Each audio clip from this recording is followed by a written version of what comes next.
In this week's episode of First Time Mums Chat, I'm chatting with midwife Beau Wilson about active birthing. I'm a big fan of holistic solutions and was fascinated when Beau told me all about the holistic childbirth education and support that she provides to families. I particularly like the way in which she empowers both the mums and partners that she trains so they are prepared for the birth process with a good degree of confidence. During our chat, you'll hear Beau talk about the process of active birthing, including its many benefits, such as the advantages of being active and upright and mobilizing the pelvis during the birth process, the many advantages of having a water birth for both mother and baby, and you'll hear all about the process, the advantages of a delayed umbilical cord clamping, how homeopathy can help mums have more control over their birth experience and treat things that they wouldn't be able to do in conventional medicine, and so much more. I'm Helen Thompson and welcome to First Time Mums Chat. I'm a childcare educator and baby massage instructor. I know that being a parent for the first time is challenging and changes your life in every way imaginable.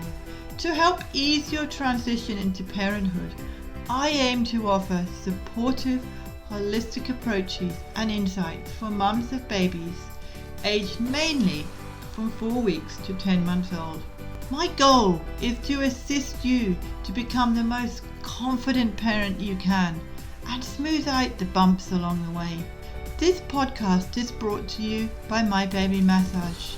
To find out how baby massage can help you to increase your confidence and feel more connected with your baby, check out My Baby Massage introduction video at mybabymassage.net/intro. Let's do this together. This podcast is for informational purposes only and does not constitute medical advice. Please contact a medical practitioner if you are concerned or have any medical issues. Hi Beau, and welcome to First Time Mums Chat. I'm delighted to be chatting with you. Midwives perform such an important role in birth, and I'm looking forward to hearing about what you do. Can you please start by telling us about your background and what you do? Thanks, Helen. It's a real pleasure to be here. So I've been working with women in pregnancy, labour, birth and the postpartum period for just over a decade now.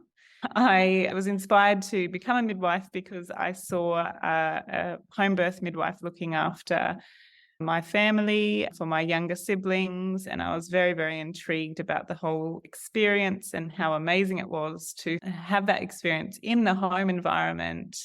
It was very peaceful and calm, and I was just very intrigued. So I went on to become a midwife, and the first birth I attended, I was probably 3 weeks into my degree.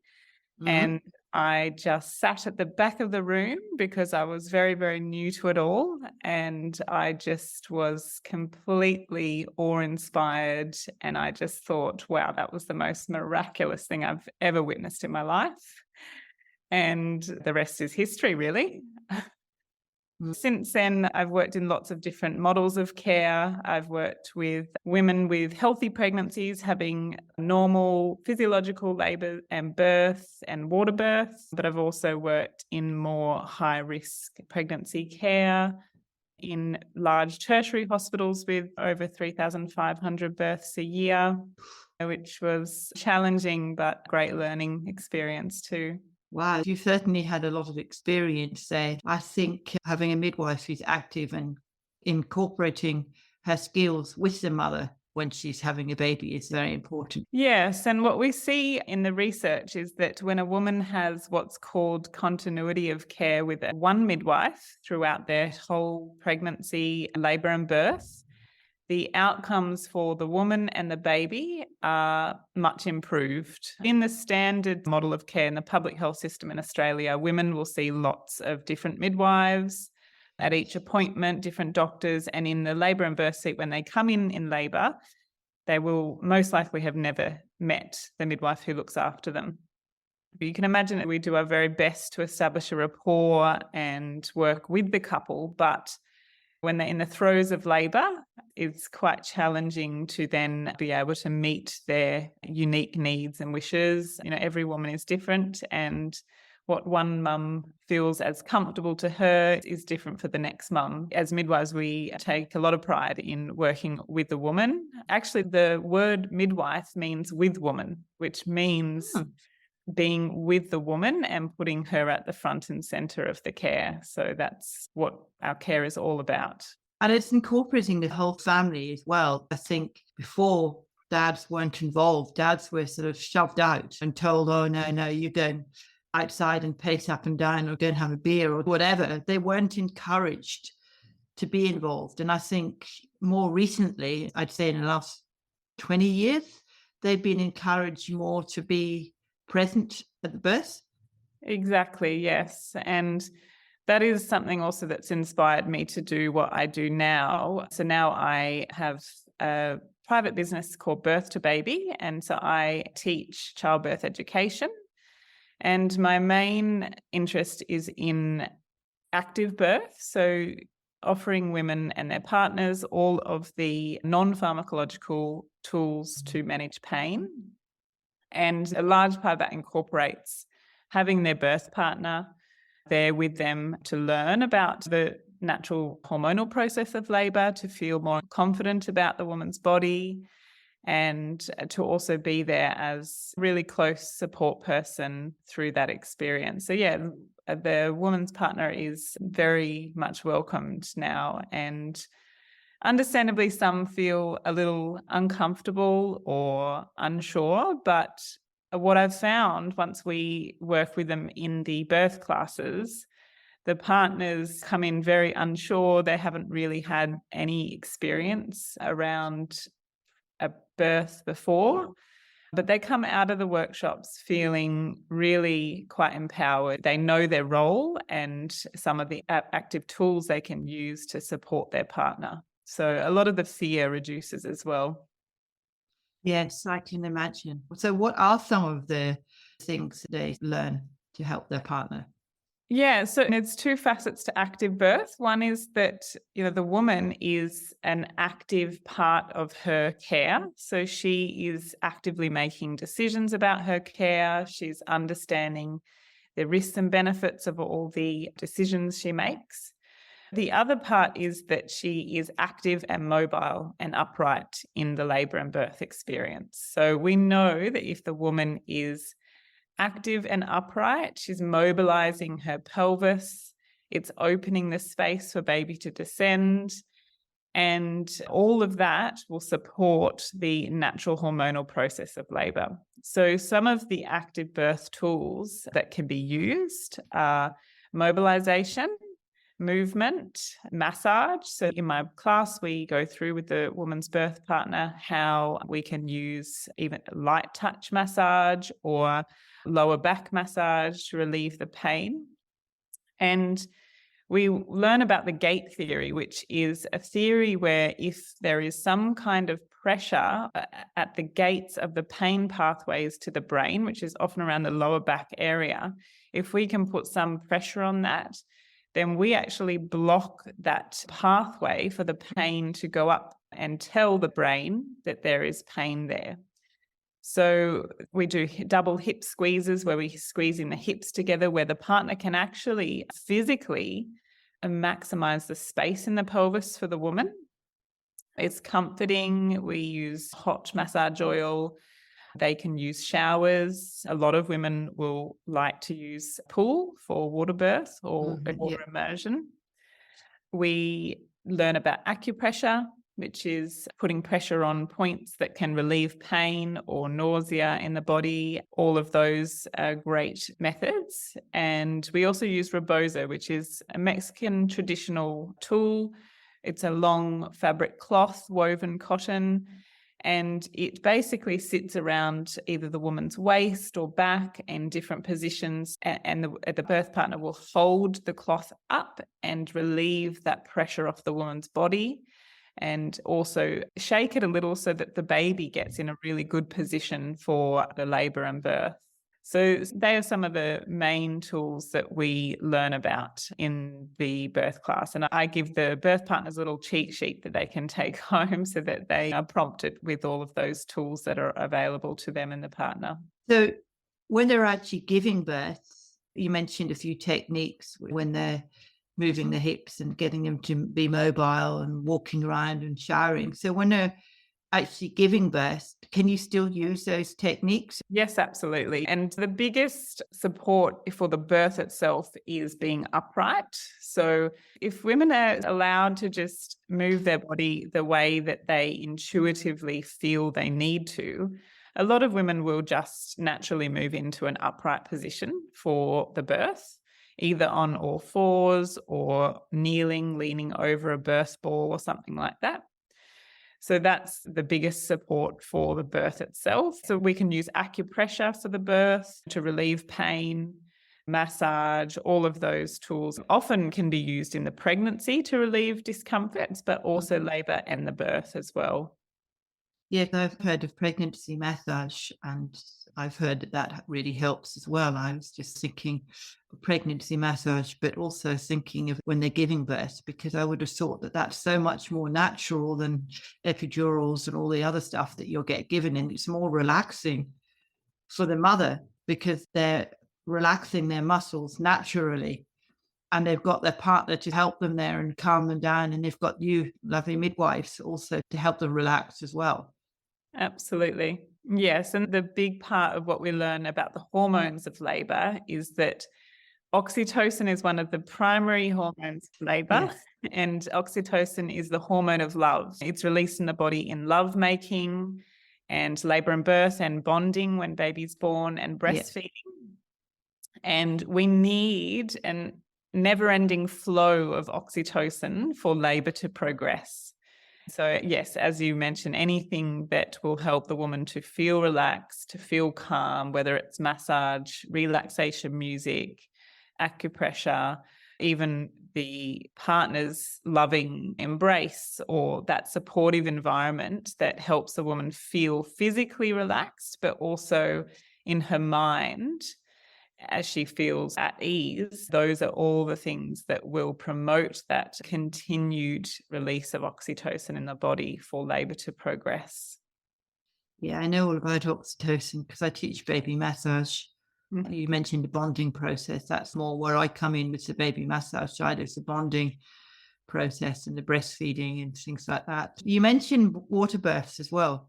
So I would have thought that for a mom, that would be quite relaxing, and for the baby when they're born, because babies in the womb have got a lot of water in the womb, so that when they come out and it's in the water, it's probably more natural for them. Yes, absolutely. So water births are becoming more common and women are very, very attracted to them because, yeah, as you can naturally imagine, they just do seem to be very soothing and relaxing. And the problem we have, especially in the public health system in Australia, also in private sector, that water birth is not available to a lot of women. Some hospitals might only have one bath for the whole birth suites. There might be 6 to 7 rooms, but only one bath available to all of those women. Also, there's issues with the medical system not supporting water birth and suggesting that potentially it's not safe for the baby. In the research, there's nothing to say that it is dangerous. What it tells us is that for a healthy woman and baby, a healthy pregnancy, and a labour that's progressing well, it's absolutely very, very safe and a very effective way for the woman to manage the pain. As you mentioned, yes, through my observation, a lot of midwives that have worked with water birth, we observe the babies born in water to be very, very calm babies, at least in those first couple of hours after birth, because that transition from inside the womb is smoother. It's from warm water to warm water and no real shock to the baby's system. And even things like the rest of the environment, often in the water birth setting, the lights are dim, the whole environment is a lot more calming for the woman and, of course, then the baby as well. When I think of a water birth, I envisage a pool of water, like a swimming pool. Yeah. I'm asking this because I don't know. I'm presuming it doesn't have chlorine and all that in it. It's just warm water, not so deep that the baby can drown, but relatively deep so the baby comes out in the water. Is there any salt or anything in the water? No, we don't put anything in the water. And yes, as you mentioned, the water is fairly deep. We like to have the woman's breasts up to the waterline because then she can move around in the water as she needs to, even to the last minute at the birth, and baby still stays submerged. So we want baby to be born fully in the water for that smooth transition. And then once baby is brought up, often by the mum herself, bringing the baby up to her chest, that's when the baby takes its first breath, being exposed to outside of the water environment. It depends on the birth setting, but some hospitals will have an actual bath. Normally, it's a circular bath to give more space for the woman to move and things. Some hospitals, you will need to bring your own blow-up inflatable pool. So there are actually birth pools designed for that, but some people have actually been able to use even like kiddie pools. Obviously, the idea is, though, that it's a little bit deeper than your usual sort of little kiddie pool. Yeah, I'm asking again because I don't know. Is the cord cut after the baby is brought up to the breast, to the mum, or is it cut in the water? No, so baby's brought up to mother's chest and they take their first breath out in room air in a hospital environment. In the next few minutes, the woman would be helped out of the bath. And then the cord would be clamped and cut, and then the delivery of the placenta would come. Often in home birth setting, there's no need to bring the woman out of the bath. We support the woman to just relax in the bath with the baby for those first few moments after birth, and there's no rush in that sense. Often women having a physiological labour and birth and a water birth like that, those women will choose to have what's called delayed cord clamping, which is where the umbilical cord is left intact until the blood flow from mum to baby finishes. That just finishes on its own after 3 to 4 minutes after birth. And the aim of that is for baby to get as much as their blood as they can in their body. The research tells us if we wait for that to happen over a couple of minutes, baby can get up to 1/3 more of their total blood volume. Whereas very commonly in a hospital system, once baby's born, we just clamp, cut, and that blood supply is cut off. And that can be a problem because we do see lots of babies and young children with iron deficiencies. So this is, a benefit of delayed cord clamping, allowing baby to get as much as their blood volume as possible. And you mentioned also you're a student of homeopathy and you've been mentioning a lot of natural therapies that you do. So how does homeopathy help with pregnancy? Yeah, so I became interested in homeopathy just under a year after my baby was born, a few years ago now.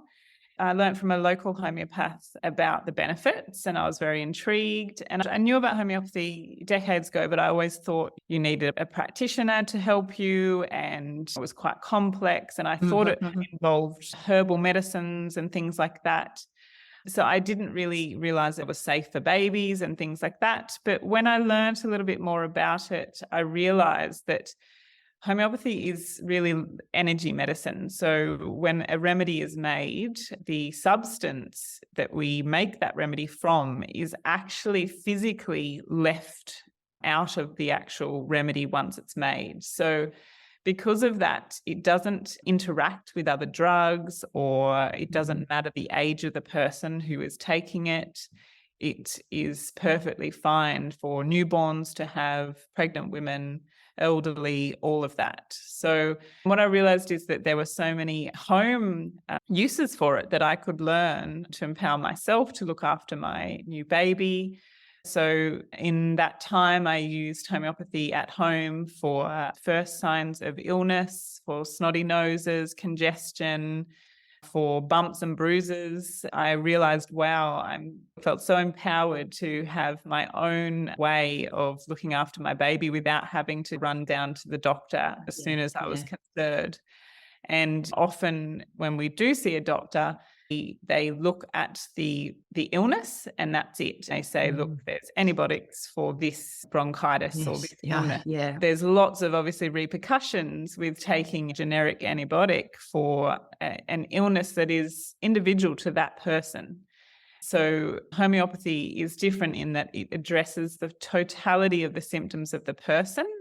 It also considers what makes the person feel a bit better or what makes them feel a bit worse and things like that. So the remedy that's chosen for the person is very, very individualized to them.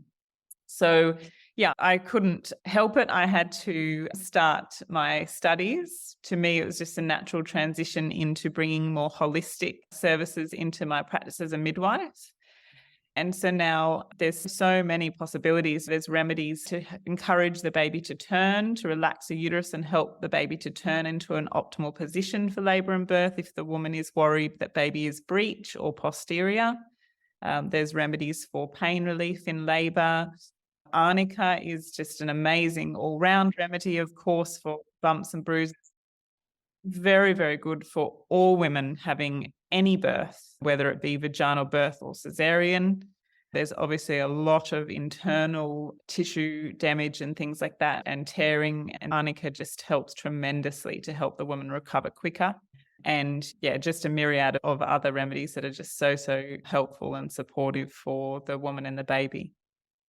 Thank you for sharing that. I'm a great believer in natural therapies, and that's why I like the idea of the water births, but also the homeopathy side. That part really intrigues me, and I think it's good for mums to be more aware through a midwife what natural products you can use, that you don't have to have all the medical procedures. You can do it naturally. Absolutely, yeah. And this whole idea, me starting my birth education is helping women to feel more empowered and in control. And I think homeopathy just offers that other option for them to have more control over their experience and being able to treat so many things that they wouldn't be able to do in conventional medicine, I guess, yeah.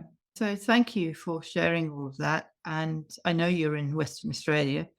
If somebody wanted to get in touch to find out how they can be supported, how can they do that? Absolutely. So my website is www.birthtobaby.com.au, and on Instagram and Facebook, social media, my account is Birth2Baby AUS for Australia. Yep.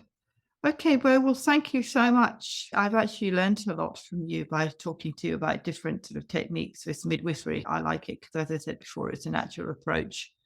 So thank you for being here on the podcast. I've really enjoyed talking to you. Oh, thank you so much for your time, Helen. It's been a pleasure.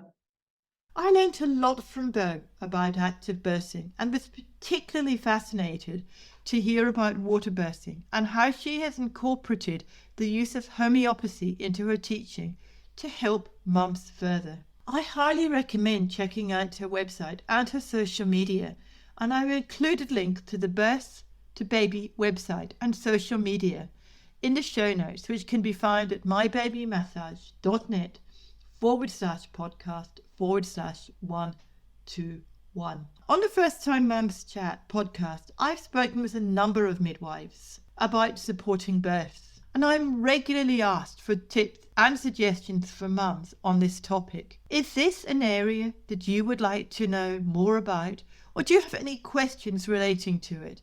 If so, I would love to hear from you. You can contact me via email at support@mybabymassage.net. That's support@mybabymassage.net. Next week, I'm chatting with friendship mentor and coach Emily Siegel, all about putting together a circle of supportive friends. Be sure to listen to this episode when it comes out, and please subscribe to First Time Mums Chat via your favourite platform so that you can get quick and easy access to all our episodes when they are live.